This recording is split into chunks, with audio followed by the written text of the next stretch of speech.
भारत में आयोजित एक उच्च स्तरीय कूटनीतिक गोलमेज बैठक के दौरान एशिया अफ्रीका एग्री अलायंस की औपचारिक शुरुआत की गई। यह नया संस्थागत मंच एशिया और अफ्रीका के बीच कृषि सहयोग, व्यापार, निवेश और प्रौद्योगिकी आदान प्रदान को बढ़ावा देने के उद्देश्य से स्थापित किया गया। इसमें 10 से अधिक देशों के राजपूत, वरिष्ठ राजनयिक, नीति निर्माता और एग्री बिजनेस क्षेत्र के प्रतिनिधि शामिल हुए। एशिया और अफ्रीका वैश्विक कृषि उत्पादन में महत्वपूर्ण योगदान देते हैं और दोनों क्षेत्रों के बीच कृषि व्यापार पहले से ही सालाना 90 अरब अमेरिकी डॉलर से अधिक है। इस पृष्ठभूमि में एशिया अफ्रीका एग्री अलायंस को एक सेक्शन 8 गैर लाभकारी संस्था के रूप में स्थापित किया गया है, जो कृषि खाद्य मूल्य श्रृंखला में व्यापार, निवेश, नीति सहयोग और तकनीकी साझेदारी को बढ़ावा देने के लिए एक संगठित मंच प्रदान करेगा। I'm Padma Jaiswal and I'm Secretary to the Government of Delhi, NCT. Ma'am, अभी जो मिलेट्स का समिट हो रहा है, तो आपको क्या लगता है कि किस तरह के चैलेंजेस अभी भी बाकी हैं इस फील्ड में और उसको चेंज करने की ज़रूरत है?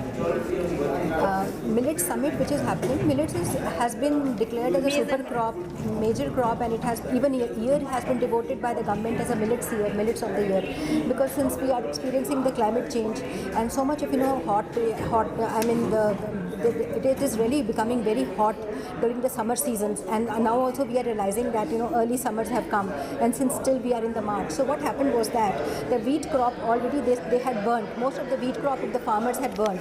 So it was the government policy that why not try for the millets. Millets are very nutritional also. At the same time, they do not have that kind of demand for the cultivation capacity from the farmers, and they do not require that kind of nutrient in the soil.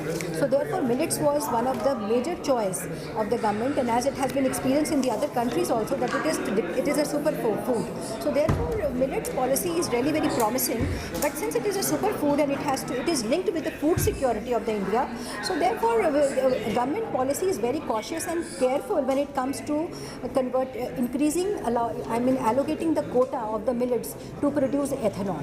And moreover, it is not very easy to produce ethanol out of millets as in the other crops, like for example maize or sugarcane, where the sugarcane juice can be converted very easily into the ethanol, and also where like in the other rice crop, where you can extract the ethanol out of it. You need first generation and second generation technologies in order to extract the ethanol out of millets. So far the government policy of for the millets is that it has to be very careful, it has to be linked to the food security, and because it has got a lot of nutrients, it's a nutrient rich food. So this is the government policy regarding millets. क्या इस गठबंधन के तहत कोई संयुक्त fund या निवेश platform बनाया जाएगा? Please repeat the question. क्या इस गठबंधन के तहत कोई संयुक्त फंड या निवेश प्लेटफॉर्म बनाया जाएगा? This is a very right question that you have asked about the millets, that since India is doing very well when it comes to G20 and BRICS, in BRICS, it is one of the founding members also, and at the same time it has presided these platforms, these nation platforms many times, and already the association is already formed. It is not that it is to be formed. Already the G20 member nations have formed the organization, and the BRICS nations have also formed the organizations, and they are working towards, and one of the committees in which all the member nations are the participant, and they are working towards how to make the progress when it comes to millet crops. Yeah. Ma'am, आपका farmers के लिए क्या message रहेगा? Regarding this field. Regarding this field, maize and millets. Yeah, maize and millets, my message to the farmer is that maize and millets, both of them are the super crops, and both of them have got many potential, and these are not only linked with the food security but also with the bioenergy and biodiesel policy of the government. So it is requested to the farmers to adopt the sustainable ways of farming. Okay, for example, my session was on the biochar. Biochar is about how do we process the agriculture waste which has come out of the agriculture produce, and especially in the northern India. So what we do is that out of the 500 million tons of agriculture waste which is produced, we are only able to process about 200 or maybe 45% or 40% of the agriculture waste. So the thing is that we have to create those kind of infrastructure, collection centers, and all the kind of wherewithal and technical expertise, so that this agriculture waste can be realized in the form of money. As we say, wealth to waste to wealth. So that we can adopt and adapt to the sustainable practices of doing agriculture. So maize and millets, when I'm coming back to maize and millets are the superfood. They are linked to the food security of the country and also with the bioenergy policy of the government. Siraj Hussain, I'm a former Agriculture Secretary to Government of India. Sir आज के summit का agenda क्या है? देखिए, ये जो Africa alliance बनाने की बात हो रही है, इसका मेन मकसद ये है कि कैसे इंडिया और अफ्रीका के बीच में जो ट्रेड रिलेशंस हैं उनको और मजबूत बनाया जाए। देखिए, अफ्रीका का काफ़ी एक्सप्लॉयटेशन कई देश कर रहे हैं। 40 मिलियन हेक्टेयर लैंड उनकी दूसरे देशों की कंपनीज ने ख़रीद ली है। तो ये बहुत ज़रूरी है कि अफ्रीका अपनी सॉवरेंटी और फूड सिक्योरिटी बनाए रखने के लिए इंडिया से कोलैबोरेट करे। इसका मुख्य उद्देश्य क्या है इस गठबंधन? इसका उद्देश्य ये है कि कैसे हम अपने ट्रेड रिलेशंस को बेहतर बनाएं, रिसर्च एंड डेवलपमेंट बनाएं, बेटर एग्रीकल्चरल वैरायटीज़ डेवलप करें, climatically suitable varieties for Africa and India. इससे किसानों को क्या लाभ मिलेगा? देखिए, अगर दोनों कंट्रीज़ की रिसर्च बॉडीज़ मिलके ऐसी वैरायटीज़ डेवलप करती हैं जो कम बारिश में उग सकें, जो फ्लड रेजिस्टेंट हों या पेस्ट रेजिस्टेंट हों, नए पेस्ट आ रहे हैं, तो उससे काफ़ी फ़ायदा हमारे किसानों को हो सकता है। Let's give him a big round of applause. He is the chair of our advisory committee. Welcome, sir. We'd also like to invite Mr. Siraj Hussain, IAS, former Secretary Agriculture, Government of India. Big round of applause, ladies and gentlemen, and keep the applause going. We'd also like to welcome Dr. Ashok Dalbai, IAS Chairman, Karnataka Agriculture Price Commission, former CEO, National Rainfed Area Authority. Let's have a big round of applause. We'd also like to invite Ambassador Ashok Das, IFS, former Ambassador of India to Brazil. We'd like to invite Ms. Ananya Ray, IRS, former member, Central Board of Indirect Taxes and Customs. Welcome. We'd like to welcome you. We'd also like to welcome Mr. Rajat Kalra, Director, Ravi Branch Industries. Let's have a big round of applause. Yes, keep the applause going, ladies and gentlemen. And finally, I'd like to welcome Mr. Arul Singh, Director, Global Outreach and Partnerships of the Asia Africa Agri Alliance. Please to join us on stage. And keep the applause going, ladies and gentlemen. Crystal, Minister, Councillor, Embassy of the Republic of Benin. Let's give him a big round of applause.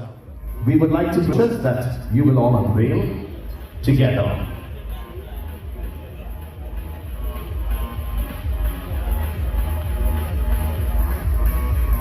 We all step in. I invite you, let's do a countdown together. Here we go.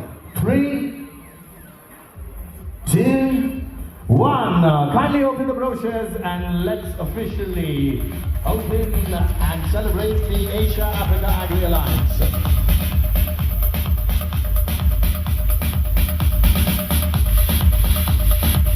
Right track. And I must say, this is actually a fruition of Kailash Bhai's long idea that Africa and India, or rather Asia, need to work closely together because Africa is the next frontier which has to grow as we go along. Ladies and gentlemen, distinguished diplomats, colleagues from the agriculture and food industry, and friends, it is indeed a privilege to chair this important discussion at the formal launch of Asia Africa Alliance. And I'm sure this is the beginning, and I'm sure we will have much more action as we go along. Agriculture today sits at the heart of several global priorities: food security, sustainability, economic development, and trade cooperation. Africa represents one of the most promising frontiers for agricultural growth, with vast land resources and a young workforce.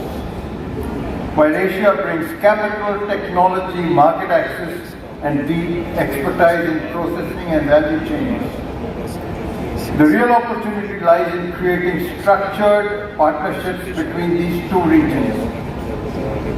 The Asia Africa Alliance seeks to become precisely that, platform enabling dialogue between governments, investors, agribusiness companies and technology providers. Today we have a distinguished group of policymakers, diplomats and industry leaders with us. I would therefore like to use this session as a practical exchange of ideas on how we can translate this vision into a tangible partnership and projects. What extends to the table? Sriracha, India has long experience in agricultural transformation and food security. And I'm sure you've been in the policy position for all this. What lessons from India's agricultural journey could be most relevant for African countries? Thank you. I think the very first lesson for the African countries is to become self-reliant. Because the language we have seen coming from the most powerful nation on earth in the last 1 month shows that the project colonialism is still not dead. Some 40 million hectares of land in Africa is owned by foreigners, including foreign companies, UAE, UK, China, etc. In fact, in Sudan, we find that the civil war has been promoted by UAE. So, African countries should be working, in our view. We are no one to give them any advice, but food security is very important for them. India has achieved a great deal in becoming self-reliant in case of food. We export a number of commodities to African countries, non-basmati rice, wheat in certain years, buffalo meat in large quantity and so on. We also import several commodities from Africa, pulses, cotton, etc. And ICRISAT has a research center in Africa and also in India. So chickpea was a success story in both the continents. I think there are great opportunities of collaboration between scientists of India and African countries to develop varieties which are climate resistant and which can boost yield of various crops in Africa and India.